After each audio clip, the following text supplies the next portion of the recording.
Following the successful international conference on public-private partnerships for the implementation of the 2030 Agenda for Sustainable Development, which was held last year in Geneva in partnership with the World Association on Sustainable Development and the Joint Inspection Unit of the United Nations, I am pleased to inform you that in June from 9 to 12, 2019, next year here in Nairobi, we will be organizing the 17th International Conference of the World Association for Sustainable Development in partnership now with the UN Environment Programme, which this year will address the issues of making science, innovation and research work for the implementation of the Sustainable Development Goals. The aim of this conference is going to be a strong focus on scaling up innovations for sustainable development and identifying those key factors that make science, research, technology play in this era of rapid technological change in the advantage of the Sustainable Development Goals. We are convinced that there are a number of innovative solutions that can be identified and scaled out for supporting implementation of the global goals. Let me share an example with you. For example, in the case of Kenya, the country that hosts the United Nations Environment Programme, digital inclusion, financial inclusion has gone from 4% to 90% of the population of this country. And that is thanks to the development of affordable technologies. Another example in which the United Nations has been inspired to is the case of the World Food Programme, who has used blockchain technology to help Syrian refugees receive payments and reduce transaction costs. The United Nations has to come together and identify solutions that serve in this new current landscape of rapid technological change. We are deeply inspired by the creation of a United Nations Commission on the area of blockchain. And we want to come together here in Nairobi to discuss solutions and how can other United Nations agencies, with the support of the private sector, with the support also of civil society organizations, come together and scale up solutions. Let me tell you what, as a participant, you can expect by coming here in Nairobi for this international conference.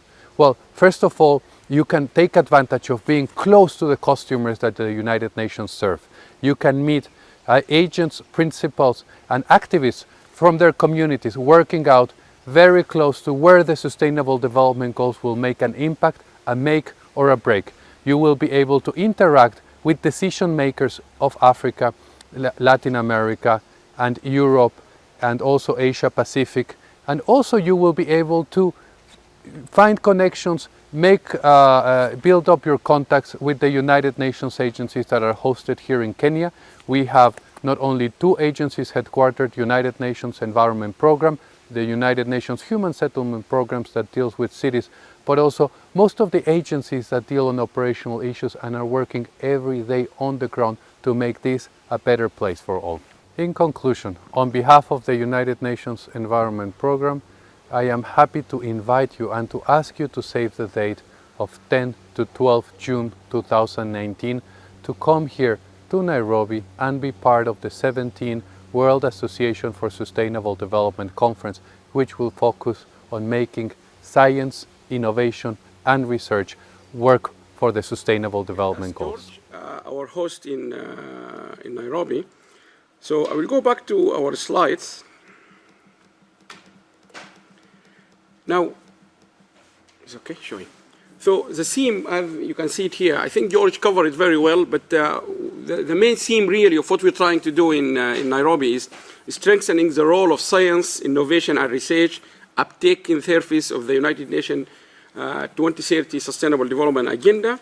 The conference will critically examine the important role of science, innovation and research for the achievement of the 17 SDGs, to provoke forward thinking on the role of science, innovation and research in solving global problems relating to sustainability. Blockchain is one example just being given by George. Our speakers today will highlight many of them. We will also, in the conference, we will also be going to Petru Dimitriou, who will be joining us later today. He has been leading from last year a big project in the United Nations Joint Inspection Unit, which they call it Strengthening the Policy Research Uptake in the Circle of the 2030 Agenda. So the conference also aimed to provide practical recommendations and actions to help transform the way the UN conducts and uses research to achieve the SDGs, and the way research institutes access and benefit from UN data. For the first time, according to the UN Joint Inspection Unit and Petrus team, for the first time the UN in its 52 years of history, the UN has officially consulted the academics and researchers on the policy research uptake in the UN through the UN Joint Inspection Unit. This is a project I mentioned earlier. The UN report aims to improve policy research uptake of the UN system at a system-wide level. And my understanding from the UN Joint Inspection Unit, this report will be published very soon. The kickoff of this was held here in London, was also with the University of East London, a couple of universities. I think there were 10 universities involved. So we have been consulted as an academic, and there was a wide survey across the whole world. We work on that. And I think the report will be soon available. I think I have seen the draft. It should be. So that will also be discussed during the conference. The key issue we have been working on in the 17th Development Goals with the UN is really about Goal 17. Although the others, we are working on them, we covered all of them last year, and we will do this in Nairobi. But we were quite interested in the goal number 17, which is strengthen the means of implementation and revitalize the global partnership for sustainable development. So we're really very keen on this global partnership to achieve sustainable development.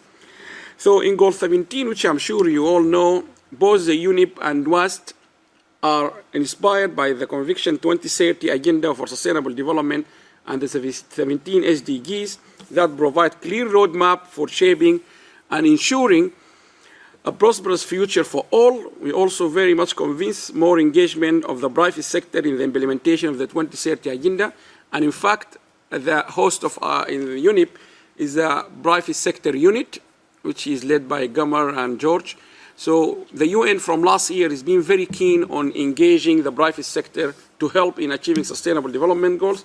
Outside in the first floor, I have brought some copies from last year's report where we have discussed this in Geneva, and it's also available online if people want it. And all the lectures, all the talks in Geneva, they are available also to watch on our YouTube channel.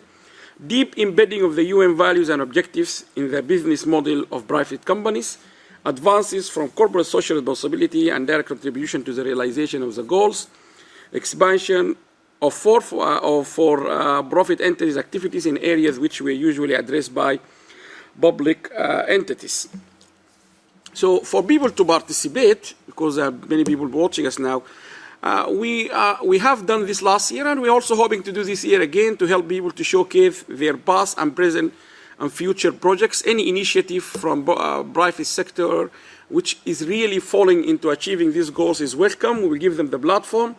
We would like also to give opportunity for private sector or all organizations to present their companies or their organizations through this prestigious platform. Last year, I think we have like 400 people, and it was also recorded, and there was lots of big engagement last year. As a champion of UN SDG, find new clients from across the world through their engagement, build relationship with decision makers, meet many UN official ministers, leading individuals and institutions from around the world, enhance their companies or their entities' profile in the internal market, network directly with key, like George said, key ministers and government officials within the public-private partnership sectors across the world. The other thing we did last year, there's a copy downstairs, there's two copies actually downstairs, and we will do again another one. And it has been very successful. This is our flagship publications. We publish this every year. So we believe sustainable development can only be achieved if we all work from a perspective of a multidisciplinary approach. So every year we choose a topic and we focus on that topic, but we allow other topics under sustainable development to also be discussed during the conference. And I'm very pleased our conferences are one of the very few where you will find in the room people from law, from engineering, from business, from management, from public health. The same like this panel today, you will see it. So we have been doing this for, I think, nearly 20 years. The last one on the top corner on the left. And we have discussed green issues, we have green behavior, we discuss knowledge management, we discuss change, we discuss science and technology, and so on.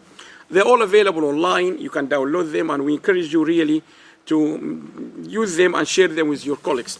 We have worked very closely last year with UN Joint Inspection Unit, and we tried to explain to the United Nations what we are actually doing for the last 18 or 19 years. We're trying to actually bridge the gap in knowledge between developed and developing countries. And in doing so, we have to make sure all our publications are free, people can download them. These videos, you see them in the website. We invest all our time and money on them. We're trying to bring people from developing countries to our conferences. So in Nairobi, we are hoping to bring as many as we could. We have managed to fly 24 people to attend our conference in Brisbane, in Australia, in 2007, in America, in St. Lucia, in Bahrain. In Bahrain, I think we sponsor like 40 people.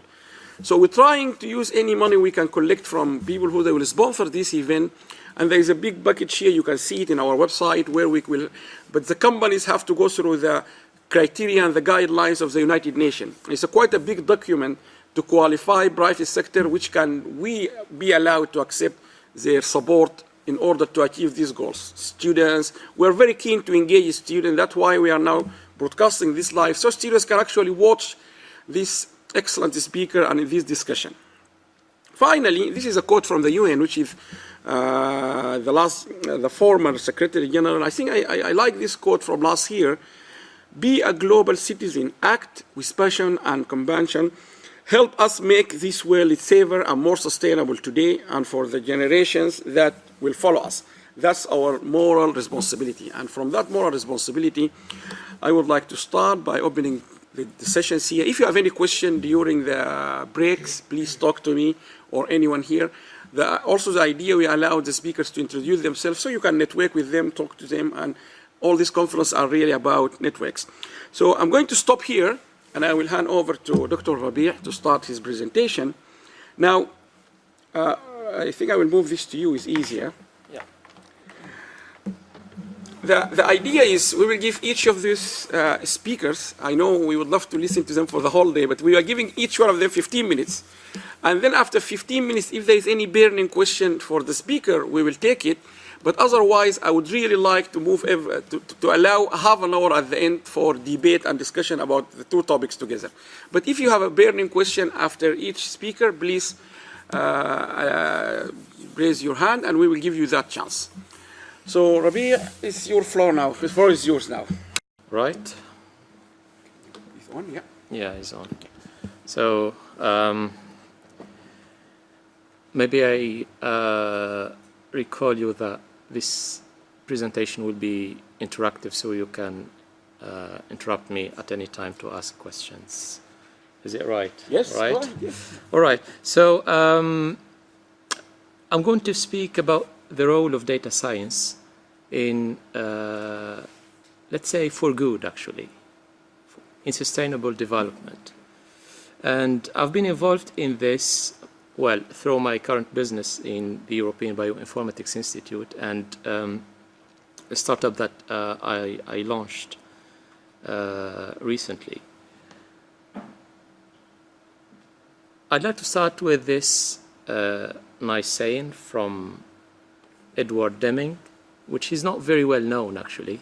He said, like maybe 40 years ago, that without data, you are just another person with an opinion, all right? And for me, that seems like the new cogito or cogito. So mastering data, that's the proof of existence now.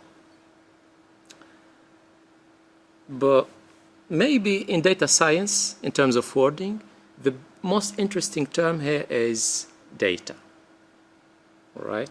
And I'd like to talk a little bit about data and to explain it more, actually, because we tend to use data, information, knowledge, whatever, and all these kind of terms like interchangeably, but they are slightly different. Actually, in publications and research work, you will find that American people tend to use data in singular form, British people in plural form, and actually is plural of datum. And datum in Latin is given. So data actually is something you perceive and is given to you. You don't need to make much effort to get it.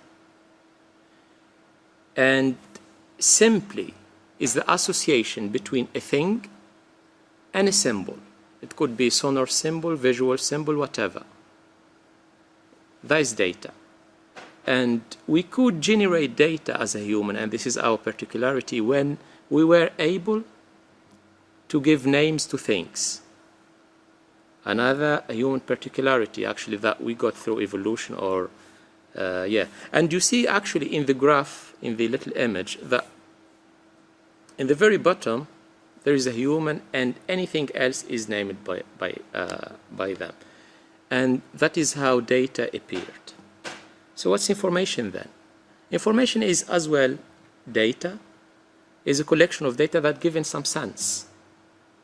Let's say, for example, A exists is some sort of news, right? This could go to a higher stage to give information. Let's say if A, then B. This is called knowledge, all right? Knowledge is an information that makes you able to generate more information. Because if you mix knowledge and information, you will get new information. All right, so this is data. So what's data science? Actually, the term maybe for some of you would sound new, but it's not actually. And there is this report from Aurelie Rader, and it was in 2011, trying to speak about data at that time.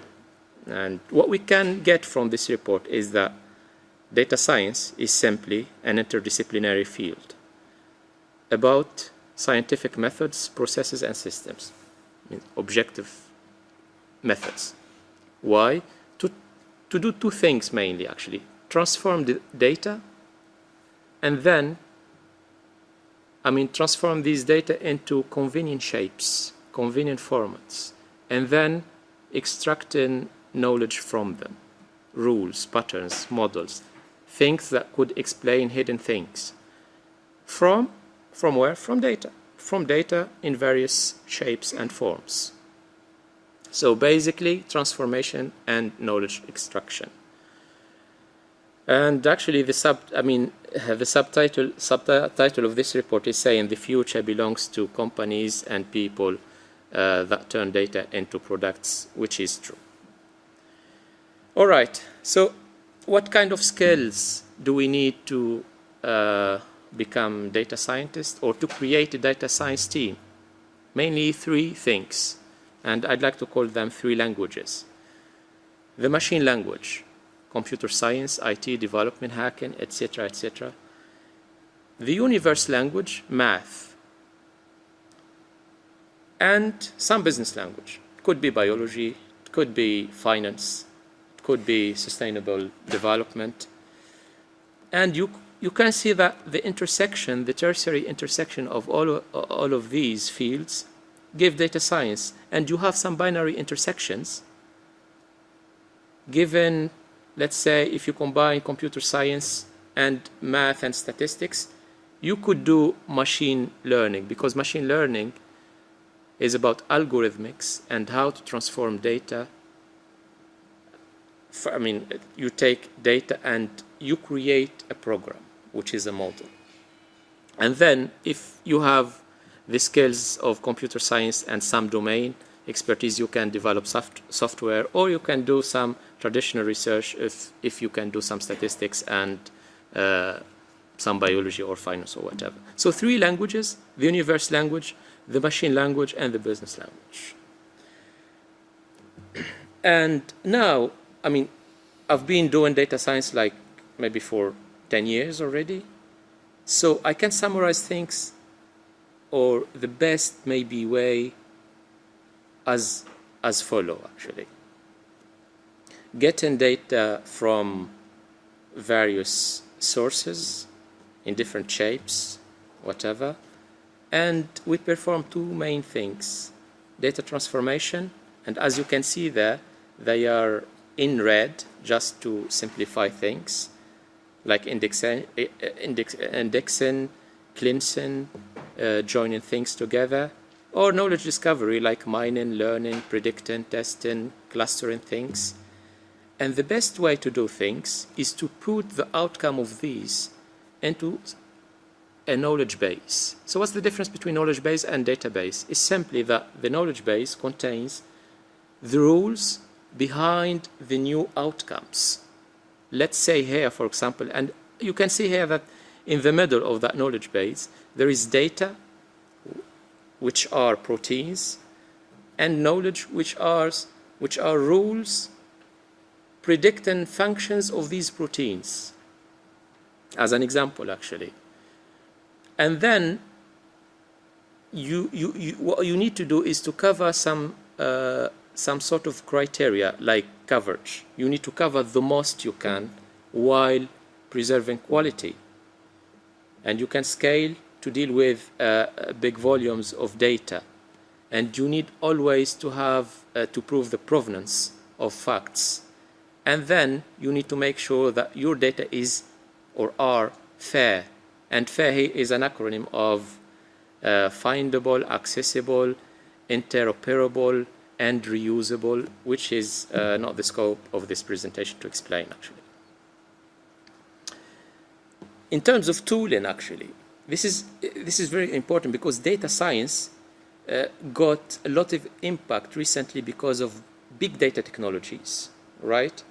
And blending big data technologies with artificial intelligence and intelligent algorithm coming from machine learning, graph theory, prediction, information theory, etc., etc.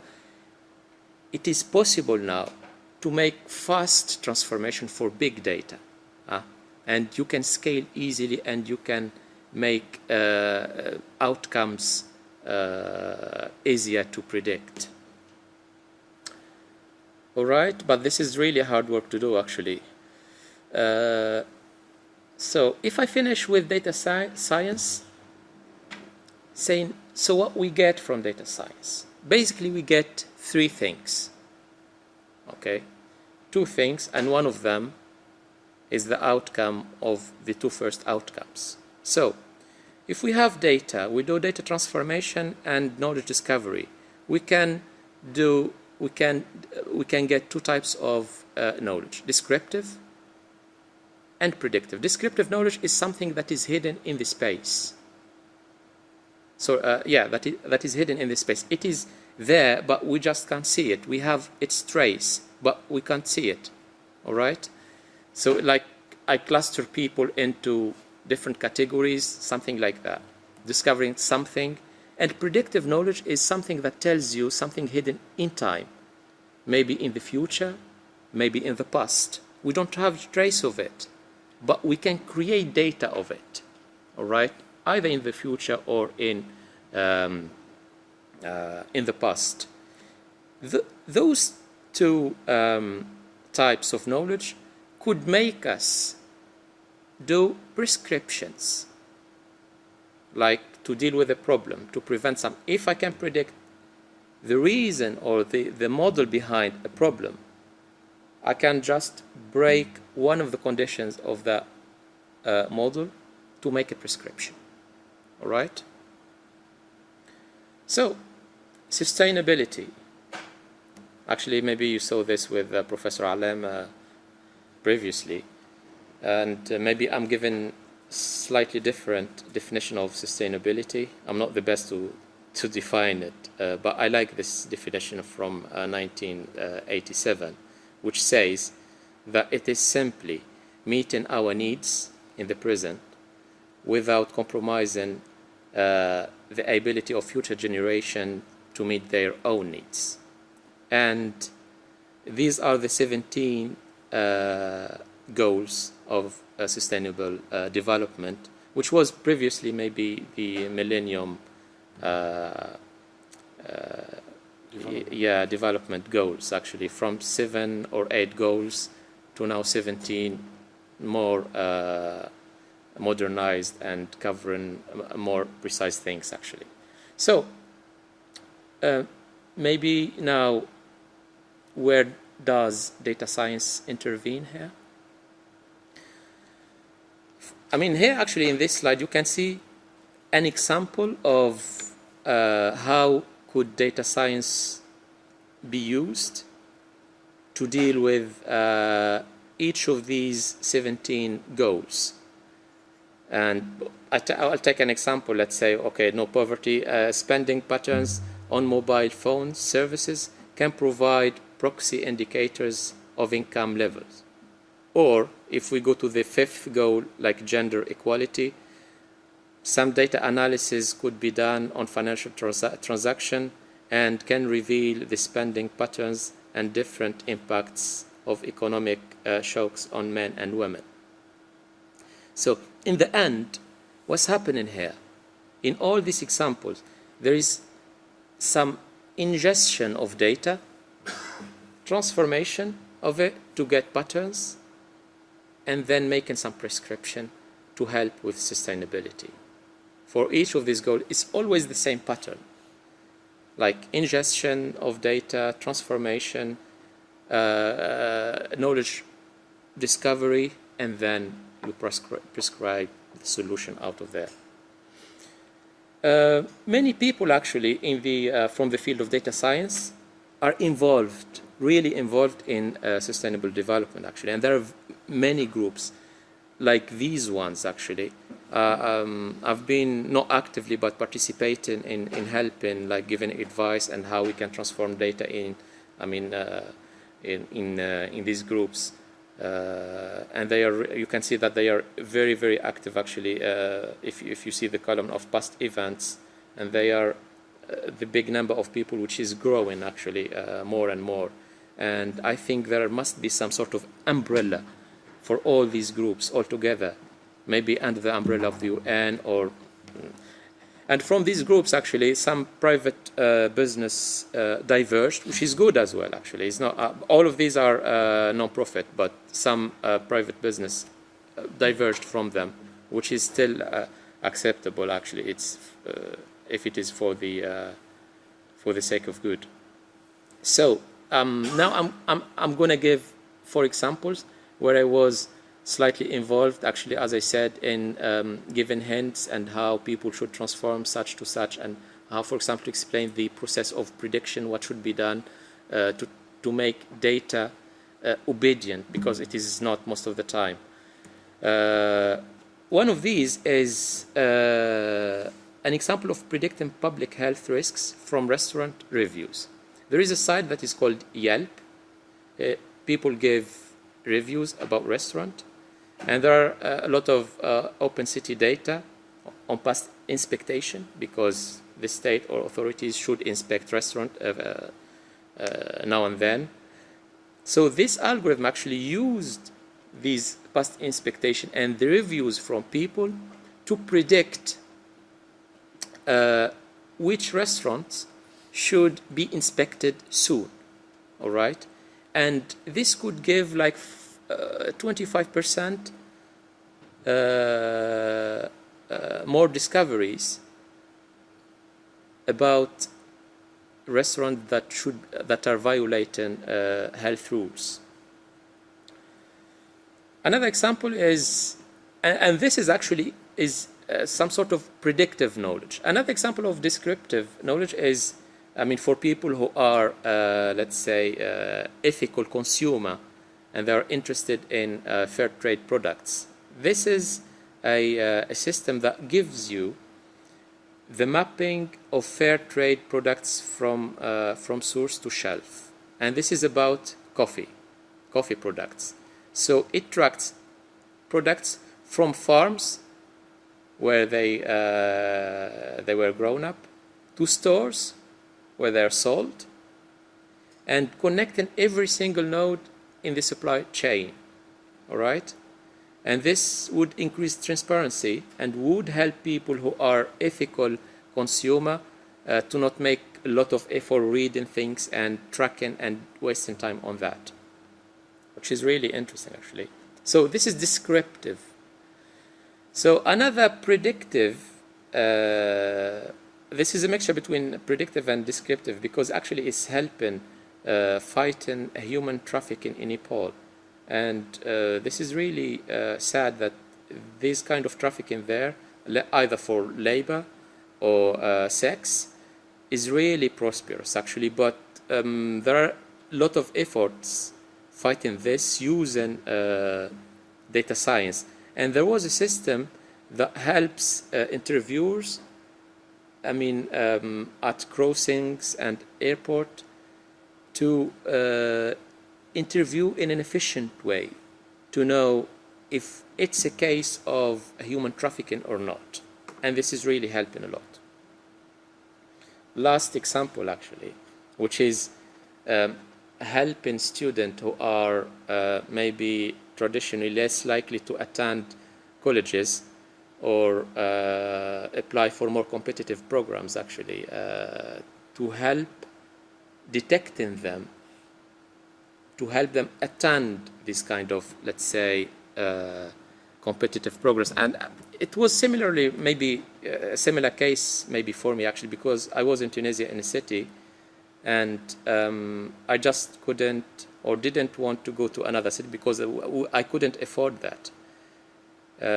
So this could help maybe government to find these people, actually, and give them some help to attend, or to get the education they deserve, or they need, or that much with their skills. So yeah, I think I'm right on time. Yes. I'll just finish with this saying from the same gentleman. Is a bit sarcastic here. It's not necessary to change. Survival is not mandatory. Thank you very much. Okay, thank you. Every time you listen to Rabie, you get excited about this data science. Oh, thank you. I think it's amazing, really, what this can do. If there's any burning question, we have half an hour at the end, but if anyone got any urgent or burning question to ask, but we will have discussion at the end. Maybe when we get closer. Yes. Okay. Distance doesn't help. Thank you very much, Rabie. I think this is you. really amazing. I think the work is being done by this European Institute in Cambridge is really remarkable. Now we will move to Michele.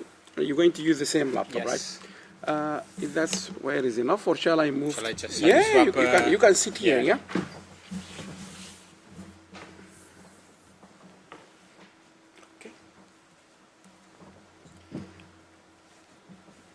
Possibly another application of data science, I think, somehow. Somehow, yes.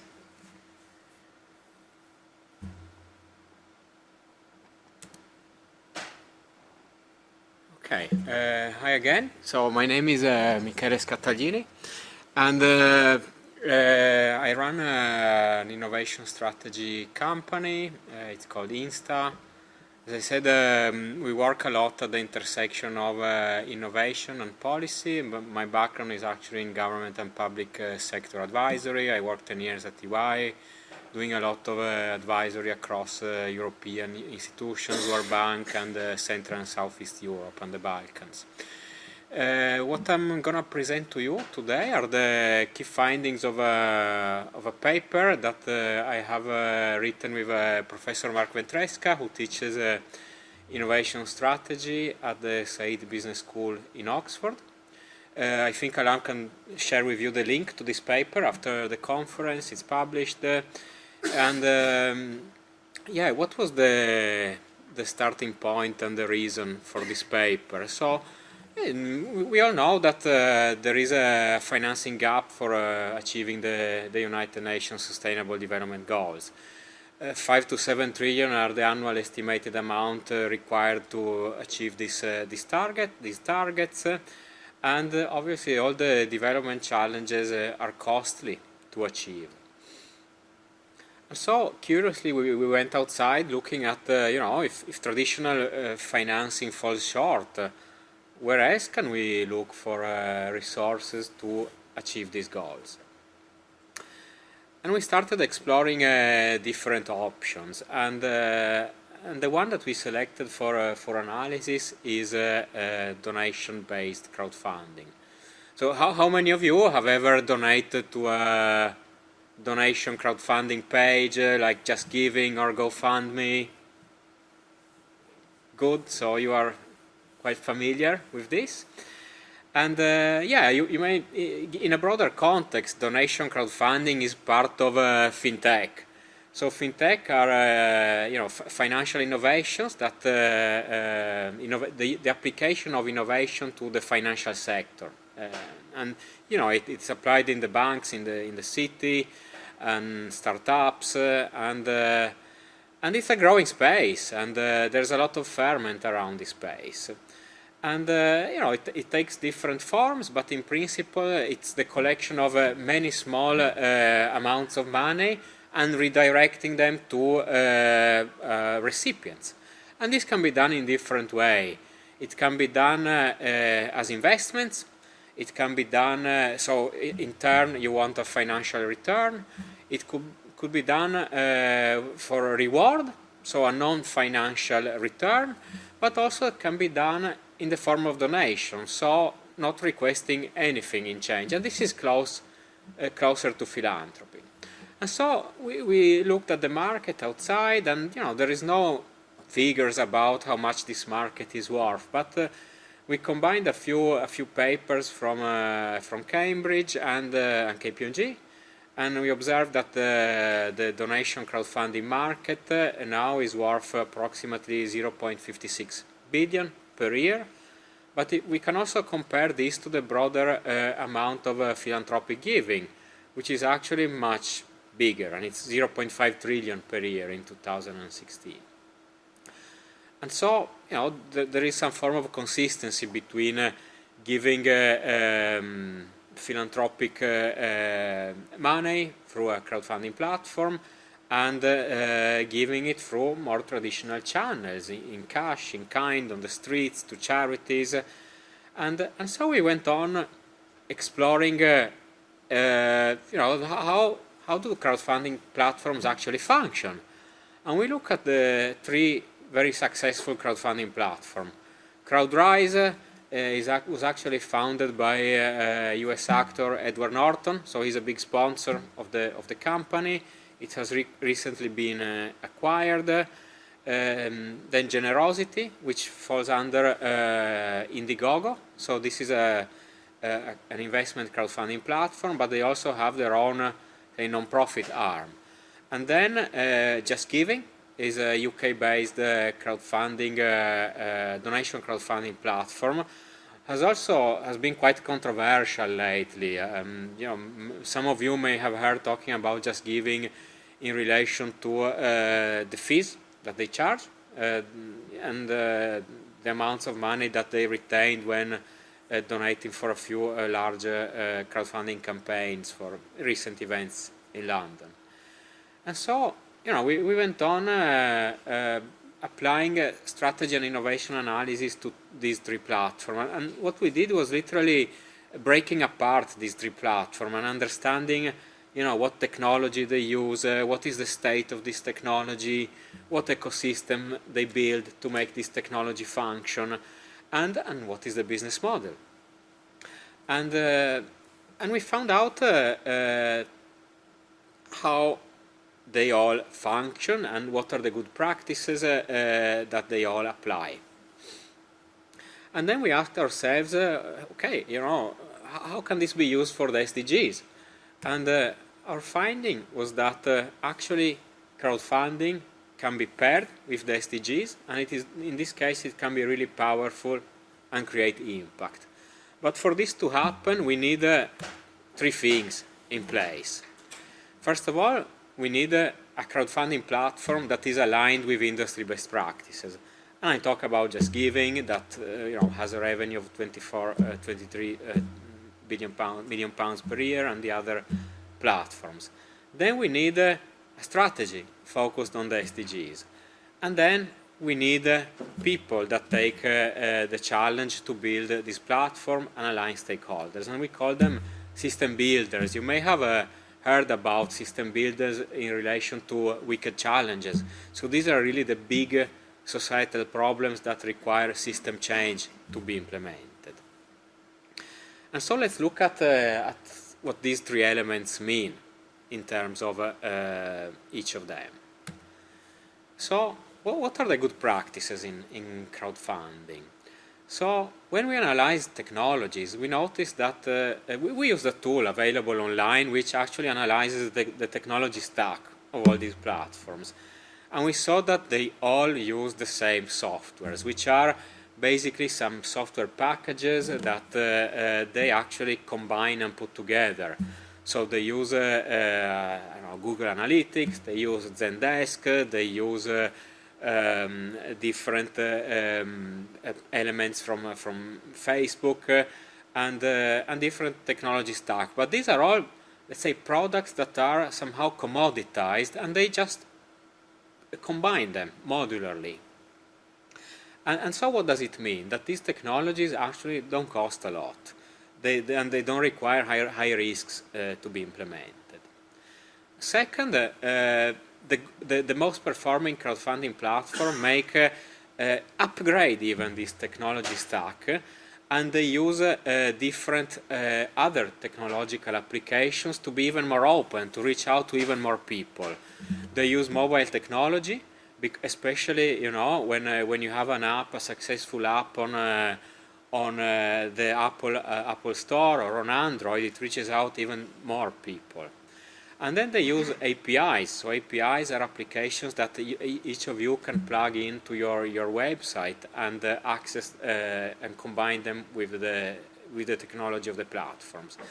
Then they use widgets. These are like applications that can be put on your website that enable you to, let's say, have a crowdfunding campaign on your website, which is linked to one of the platforms. And then they use artificial intelligence and data analytics to better understand the donation habits of the people that grow on the platform. And then they can enable the fundraisers to better target their marketing campaigns. The third good practice is safety and transparency. And what does it mean in practice? These platforms use payment gateways that perform know your customer checks. They use vetting systems. So they make their platforms interoperable, for example, with trade registries or charity database, which are used to rate the organizations that crowdfund on the platform. And a third application which enables even better transparency is to link payments to the achievement of milestones, so that you are sure that when a payment is released, it's actually against the achievement of a milestone.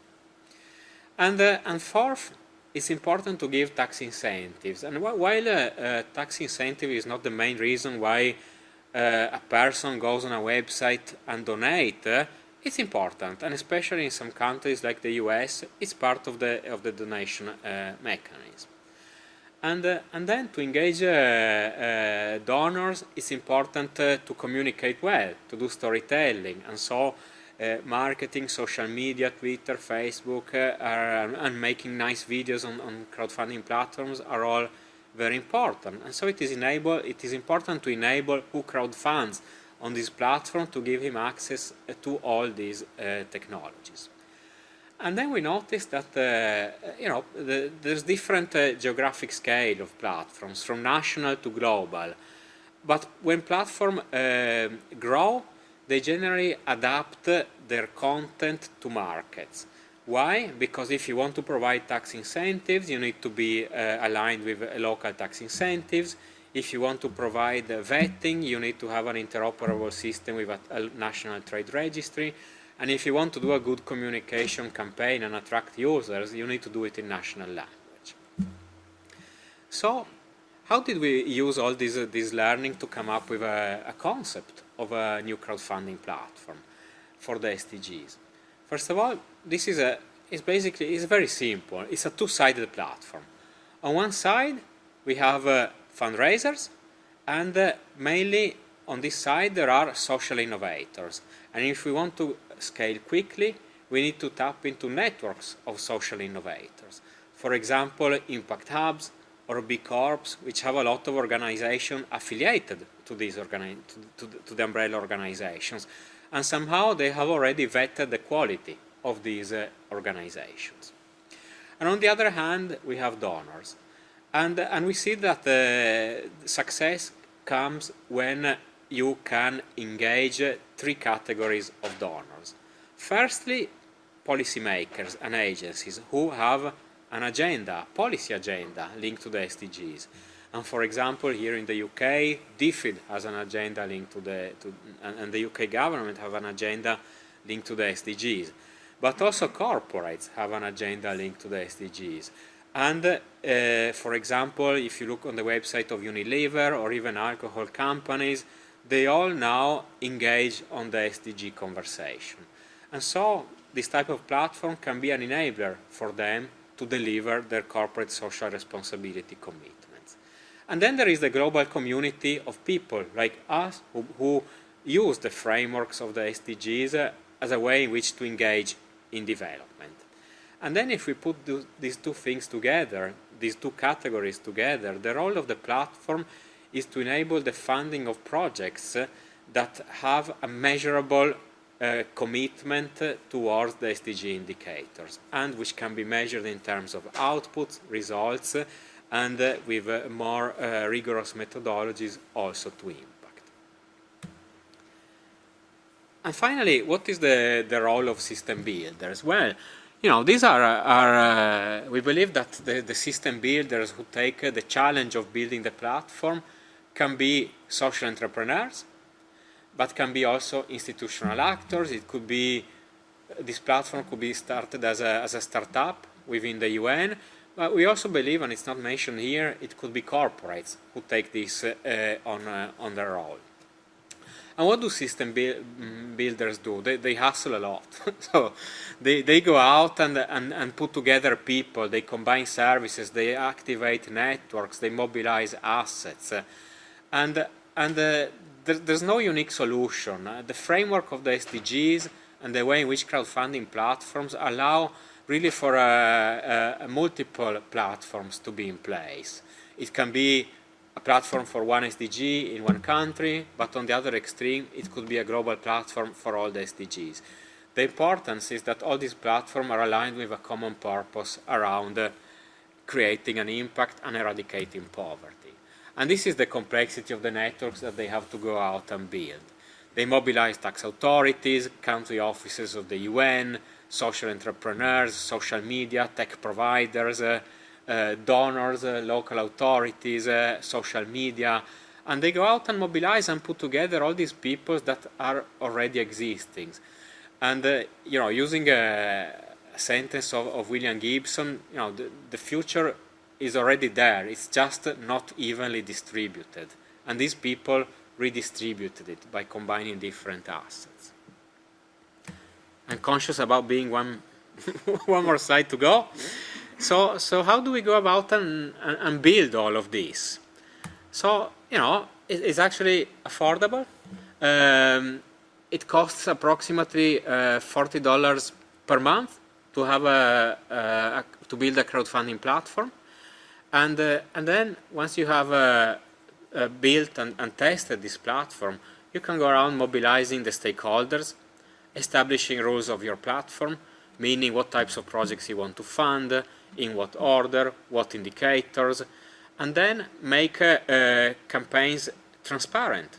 So, you know, a crowdfunder should be able to go on the platform and present a project plan with milestones and explain what he or she will achieve with the money that is provided, and then release the funds only upon achievement of those indicators. And there are different simple ways in which this can be done, with pictures, mobilizing the blockchain one day, or even GPS referencing on the field with pictures. And then they will mobilize payment gateways like Stripe, PayPal, or in developing countries, Bcash, M-Pesa, to release payments without incurring the fees of traditional banks. And it's also important that they implement a strong vetting process to make sure that whoever goes there and raises money on the platform is a reliable organization. This can be done using the procedures of the payment gateway, but we also advise to put in place additional controls or sample audits on the field. And we have started our journey as well as INSTA, and we are working on we have a prototype online of this platform, and we are now looking at the financing of different projects. There are some, some examples on the website. It's called crowdfund17.com, and what you will see is some very simple campaigns where social entrepreneurs promise outputs and results against the commitment of financial resources. And that's all on my side, and more than glad to answer your questions. Thank you very much. Thank you very much. So it's open for discussion now. We got thank you for keeping to the time, both of you. I would like to start by asking you, Rabie, I'm sure you follow this knife crime incidents over the last 2 weeks. It's staggering now. Every day we have someone being killed. Now, if each agency is blaming the other, so the Prime Minister said it's not the number of policing, then we got, for example, people blaming schools for sending students out, some people blaming families, broken families.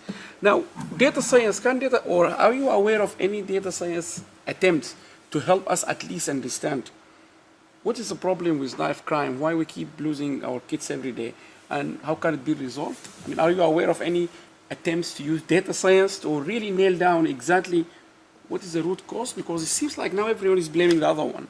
Just to start up our debate here. Yeah, actually, when we start blaming each other, that means there is no objective way to resolve the problem. Okay. Because any objective way leaves the trace of every fact related to the case itself. Which means, I mean, by definition, first, data science is the use of scientific and objective methods to extract knowledge. Here there are two problems actually. If this mechanism that is not that should be scientific and objective doesn't exist, okay, we will start fighting and debating and blaming each other.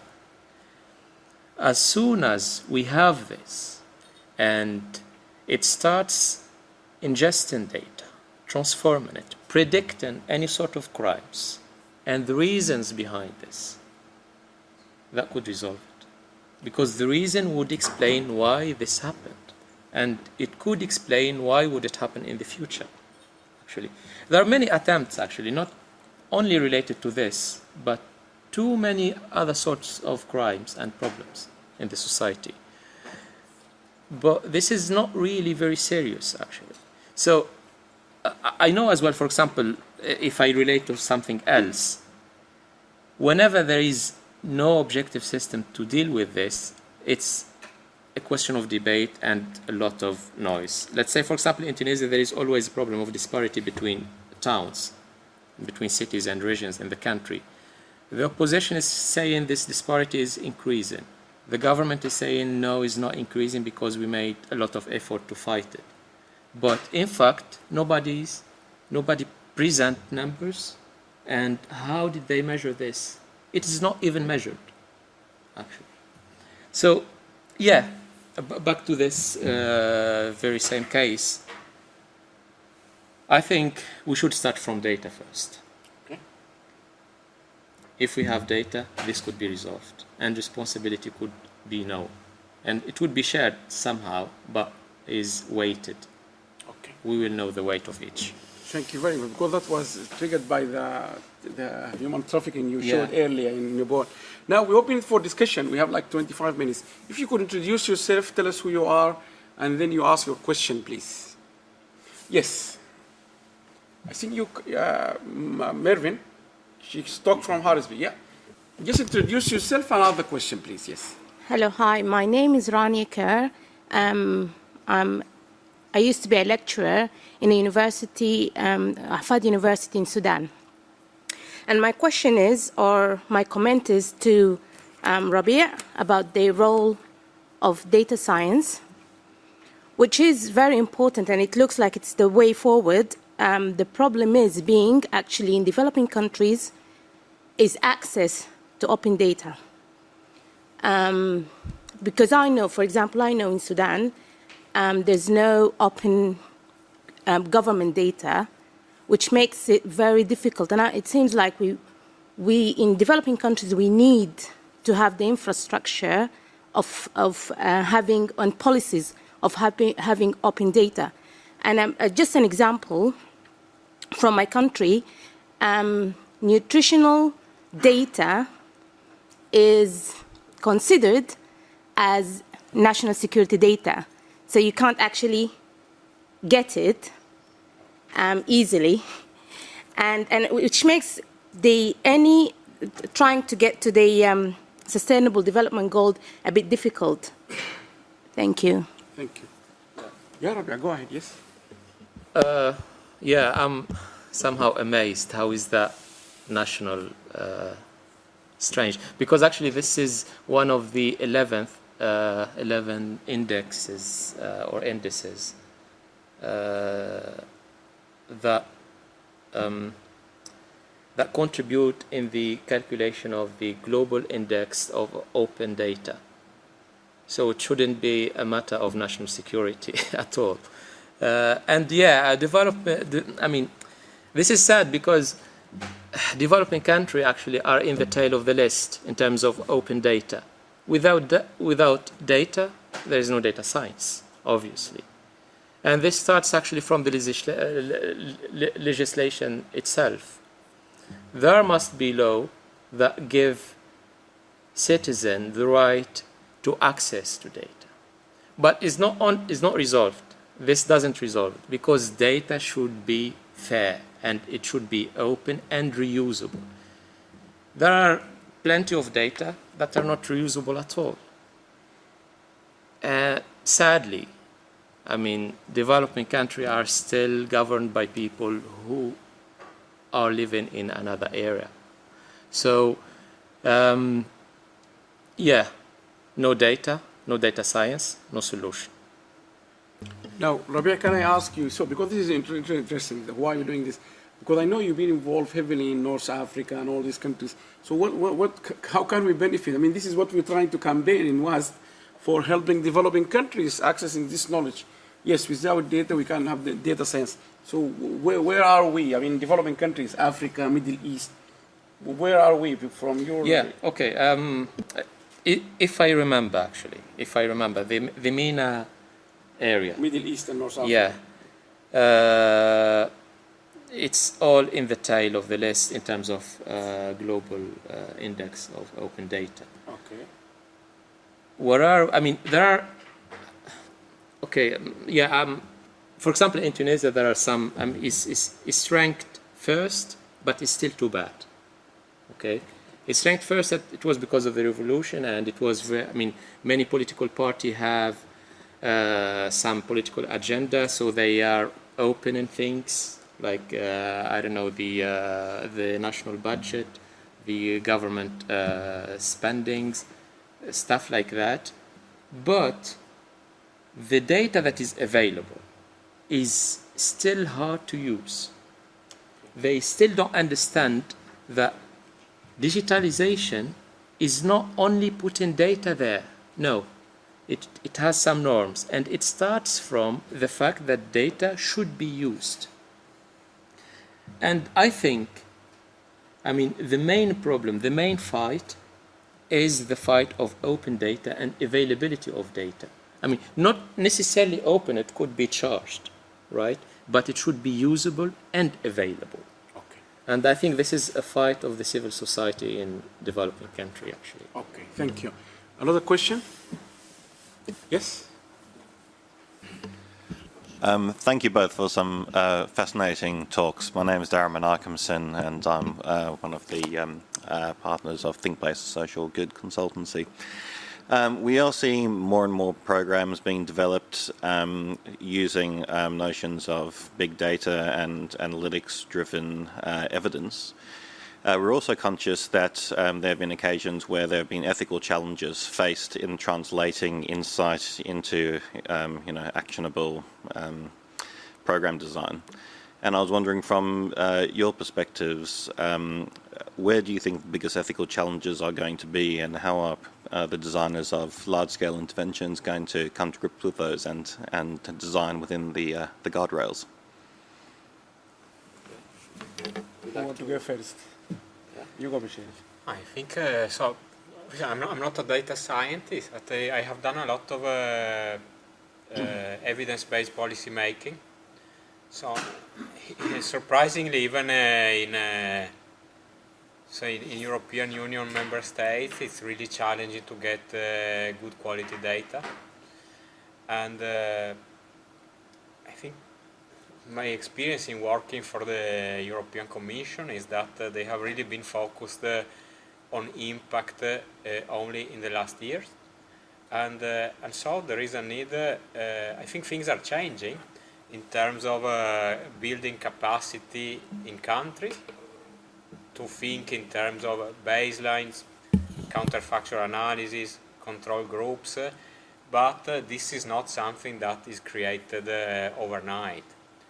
So I think there is more and more need for this type of evidence-based policy making, but the journey is long. So, Yeah.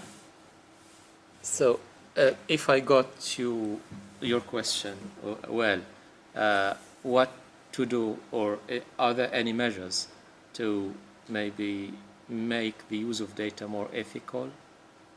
Something like that? Or, Yes, I mean, that's right. And you know, that could be anything from inoculating program design against bias, which might be emerging, or triangulating data against what's actually happening in a local context, for example. I couldn't hear that. Yeah. You know, there's lots of complaint about the ethical aspects of using the data is a major issue now. Yeah, it is. Actually, it is. And one of these issue is privacy itself. Mm-hmm. I can speak of two things. Let's say, for example, in biology and diseases and stuff like that. So basically, most of systems try to hide the identity of people who are donating information for science. However, it is possible to identify them through their genetic information. And because of that, I mean, there are systems that encrypt this. There are measures actually to do this, to encrypt. There are many efforts actually to make the use of data purely objective, regardless of the identity of people. There is even a big data technology, I can name it here because it's licensed free, is called Apache Griffin. And this one makes you able or enable you to hide parts of data that are not related to the objective use of data, the IDs, the names, whatever, stuff like that, or encode them into something else so that it hides the identity of people. So there are measures, but still, this is the problem of data science, that is a sort of dilemma actually, because it could be used in good things, but it could be also used to know what we shouldn't know about people's privacy and identities. Okay, I have a question there. Is there any other question? Yeah. So we go first there, yes? Yeah. You go, yeah. And when we come to you. Yeah, thank you, Rabie. My question here is about data science model. yourself and some new arrivals, yeah. Yeah. So sorry. My question is about data science model that should be designed to assess the quality of online teaching and learning material. Are you aware of any model? The reason for my question, for example, if the UN decided, for example, to pay for 5,000 students this year to allow them access to certain entrepreneurship program, we would like to assess the available MOOCs, which is massive online courses, open online courses, or any online courses that will allow them to take that degree. So ideally, we could go for MIT, but that would be very much expensive for them. So we would like to assess the quality of these modules offered online. Are you aware of any data science model that will probably produce some kind of evaluation for the content, teaching and learning content? All right. So maybe Rawed insists to not introduce himself. Yeah, we'll do it again next week. Yeah, no problem. So I know I'm aware about some failing programs actually, but some initiatives, let's say, dealing with this. I mean, and they are all, let's say, run by some communities. It's not like government systems or model or stuff like that. I can maybe send you the links to these, but they are initiatives. But the good thing is that they are open and free if you want to fork that and continue on it. Yep. Okay. Thank you. Yeah. So I think from empirical experience, let's say we were aware of say some universities that track the journey of the students after completion of the degree. And by tracking this journey over 5 to 10 years, they somehow feed back into the curriculum. So understanding what type of curricula are relevant and create employment opportunities for students. So it's not a direct measurement of the quality of the curriculum, but rather a virtuous process of feedbacking. Thank you. Okay, thank you. Yes. I'm just trying to encourage people. The good thing is what you said. That's why we try to broadcast this one on Facebook and all this stuff so people can actually. I'm going to encourage them. There's a question I might ask. Yeah, go ahead. Okay. Yes, go ahead. Yeah. Yes, thank you for your insights this morning, and thank you, Michele, for making me aware of this conference. My name is Eric Vonk. I work for a social impact crowdfunding platform, and we invest in entrepreneurs in emerging countries. Question about data. That's a kind. We're struggling with going through all the different data, the due diligence, and the masses of data just to crunch the numbers and find suitable projects. So I don't know if any developments are in that area. And I was discussing with Michele then as well about the matchmaking of projects with funding, if there could be a solution for that as well. So thank you. Is it for me, actually? Right? Well, because you spoke about machine learning and some other, so we're looking into like AI just to crunch the numbers, because you have this massive amount of data, or for certain countries you don't have data, but for us with how to go through these numbers and actually do the due diligence on the different projects if they are, can be funded. Yeah, I will comment. I will simply comment. So I think that with Eric, the conversation was the following. So there is a big challenge in for this type of platforms, crowdfunding platforms, to identify a suitable pipeline of quality projects. So the question is, before we go out and look, for example, at balance sheets and profit and loss statements, records of bankruptcy of companies, there's a whole load of data available on the internet that could possibly give us a hint of whether a project, a company, or an investment is even worth looking at. Yeah. So how can we make sense of all those data out there to vet or curate the content on these platforms? Yeah, actually, yeah. I mean, this fits well with something actually we are currently doing in Tunisia in terms of investment. We took all investments or all announcements of launched companies since 2006, I think, till now. Just to, the data, by the way, wasn't usable. So it was PDF and stuff. They thought because it's PDF, so it's digital. So that's not the case. Anyways, so we had hard time to transform this data into, and we rendered it into an investment map where we can see the involvement of women, the disparity between regions, different kind of aspects, including what kind of companies are failing and why. Since creation, is the likelihood of each to fail or not. So we are actually working on this actually, and it's a bit hard actually because we know about the birth of the company, keeping track of its process. It's a bit hard because it requires other kind of data from other sources. So now we are, because we couldn't find any digital information about that, we are doing things, we are scanning papers and stuff, and then we'll start a transformation process again, and to create some sort of life cycle of companies, and then to find the pattern behind the failure and the success and survival of these. So yeah. Okay. Yeah. Well, I will add.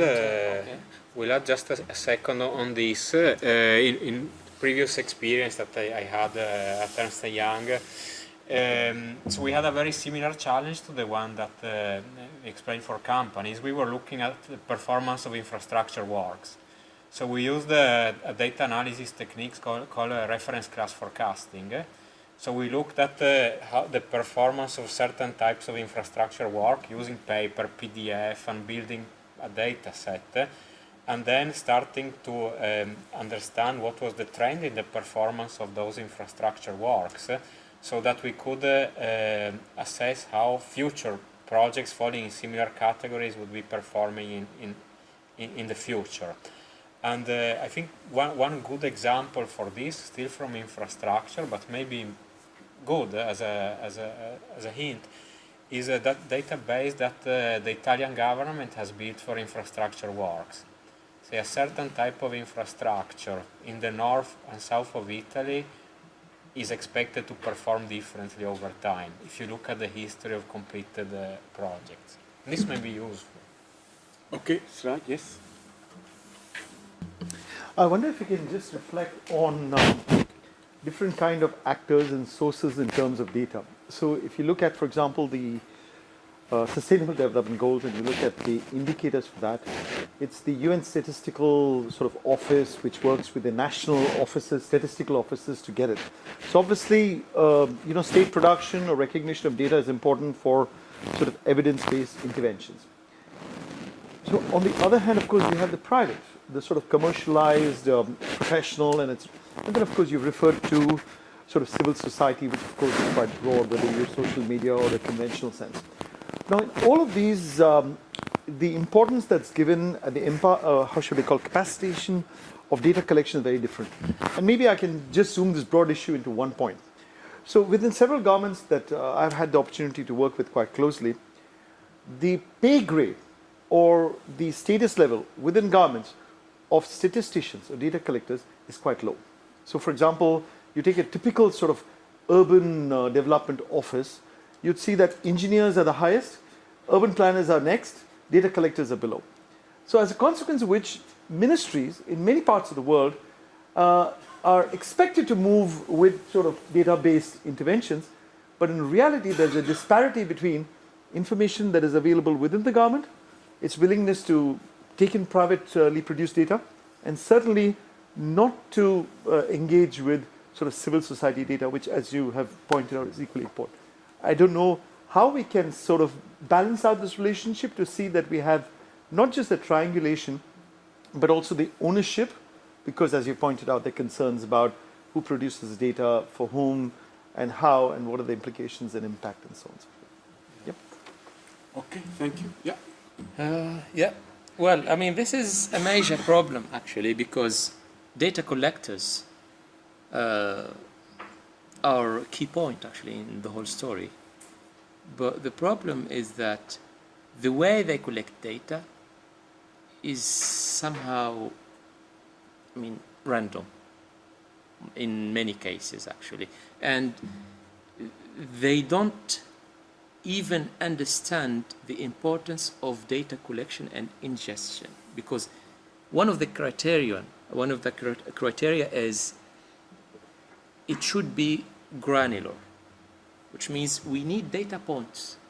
Don't consolidate them. Like, actually, don't tell me how many people are there. No, just create a line for each of these people. I will know how many of them. I will know how many of them are doing such. I mean, this whole stuff. I mean, data collection is really troublesome and is not performing well. Yes, because of the qualification of data collectors is not at the same level as other people in this big cycle. And why it is that? Because people who are making decisions are not aware of the value of data. This is the whole point, actually. So the whole stuff, the whole decision-making pyramid should be rethought again, because you need someone who understands data to be, I mean, in the near top levels, actually, of the hierarchy. Yeah. Okay. Yeah. Also, I had a lot of troubles in the past in collecting data from monitoring information systems, from European Regional Development Fund and European Structural Funds data. And I think what we learn is that indeed there are many different stakeholders involved, and there is statistical offices, there are the institutions that manage the program, but there is also the responsibility of the final beneficiaries of intervention that are responsible for providing those data. And often as well a challenge is that the institutions at a certain point say, okay, we want to measure the impact of the program, but measuring the impact at a certain point in time implies having made a decision a few years ahead of what they wanted to measure and how, and set up the data requirements up front, and set up the data collection mechanism, and create capacity of the people involved. So it's a systemic problem that needs to be addressed, involving different stakeholders and giving them also the right tool and instruments to work. And it's a challenge. Okay, so we take the last question from the gentleman here. Sorry. My name is Mohammed Abed. I'm working as business intelligence developer and data architect in Scriptoria. So actually my question is related to, I was wondering actually if you have been involved to Rabie, if you have been involved in building data models for... Could you excuse me, please? I mean, just to make it closer. Okay. Yeah, I think you need to...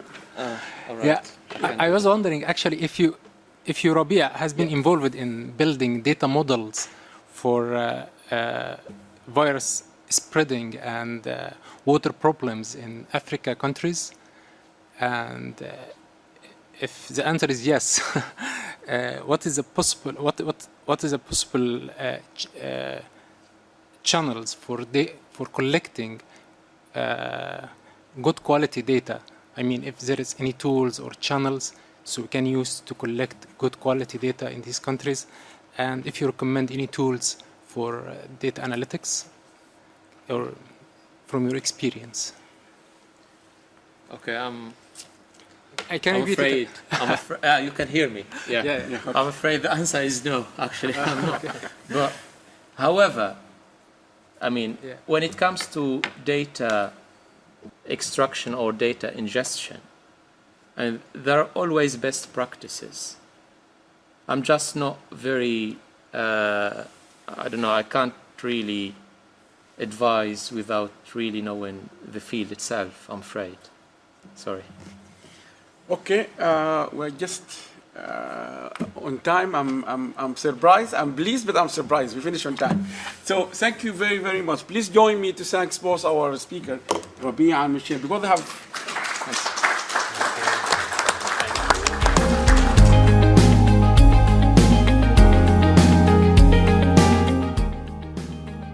So please remember, if we all help and do a little bit, it will make a big difference.